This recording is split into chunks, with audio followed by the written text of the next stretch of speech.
À la fin du 19e siècle, le nu n'occupe pas encore véritablement une place de choix dans les collections havraises. C'est seulement à partir des années 1904-1905 que les collectionneurs havrais vont commencer à s'intéresser au nu. Il y a eu une évolution à ce moment-là dans la peinture. Les artistes ont décidé de construire leurs œuvres par la couleur. Il y a une volonté de ces artistes, Camoin marquée, de refaire une moderne Olympia à la manière de Manet, mais avec les moyens de l'époque.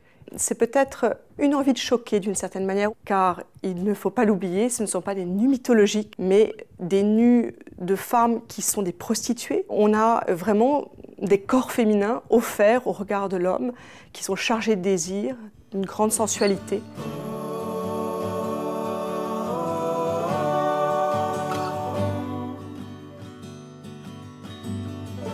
Nous nous trouvons ici dans le grand salon de la maison de Georges Dusseuil et derrière nous était présenté un ensemble de paysages. On trouvait les nus plus intimes ou les portraits féminins dans ce que la famille Dusseuil appelle plutôt le petit fumoir.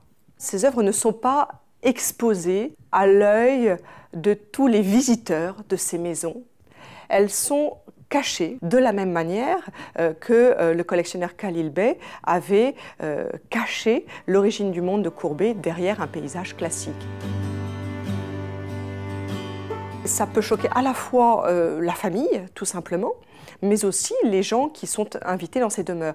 La famille, ça me paraît assez évident quand on reprend une anecdote qui concerne le collectionneur Peter van der Velde, qui va donc se séparer de la saltimbanque au repos de Camoin. Il va échanger cette œuvre contre un paysage classique afin de ne pas la léguer à ses descendants. Et c'est seulement son gendre qui, apprenant ce que son beau-père avait fait, va souhaiter récupérer l'œuvre.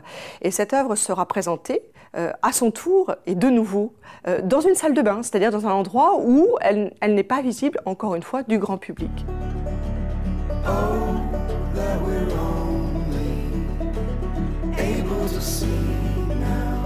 Finalement, l'histoire des collections montre que ces œuvres fortes, ces nus extrêmement puissants, vont faire date et en même temps rentrer dans des collections, être dissimulés du regard pendant un certain nombre d'années, puis ensuite réapparaître, faire scandale à nouveau.